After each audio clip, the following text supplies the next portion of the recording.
Sao nữ nhẫn nhục sống chung với tiểu tam một nhà, tự hủy hoại nhan sắc vì muốn giữ chồng. Để giữ chồng, sao nữ đã tự hủy hoại cuộc đời mình khiến nhiều người thấy chua xót.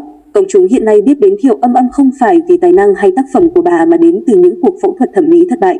Thiệu Âm Âm trở thành thảm họa thẩm mỹ khi xuất hiện với ngoại hình đáng sợ và từ đó khiến bà phải nhận về nhiều bình luận mỉa mai. Nhưng đằng sau việc phẫu thuật thẩm mỹ thất bại ấy lại là câu chuyện đầy tủi nhục của Thiệu Âm Âm và cuộc đời bà cũng đã bị hủy hoại. Một lời hứa của Lý Tiểu Long làm thay đổi cuộc đời.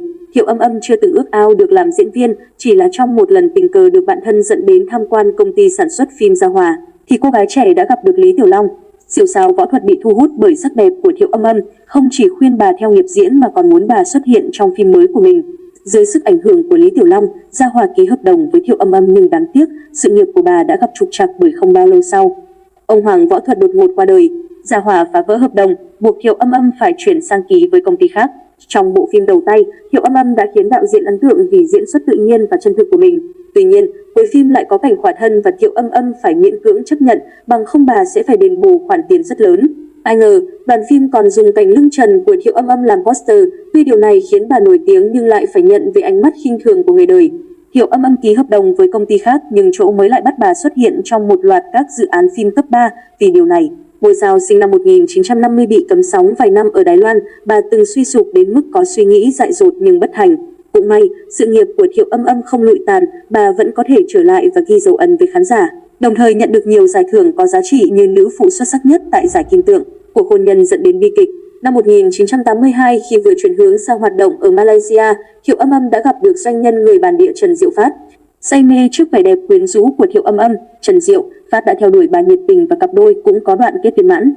Vào năm 1984, bằng một đám cưới hoành tráng, cuộc hôn nhân vẫn tốt đẹp cho đến khi Trần Diệu Phát biết được Thiệu Âm Âm từng đóng phim cấp 3, mối quan hệ của họ ngày càng trở nên tồi tệ hơn.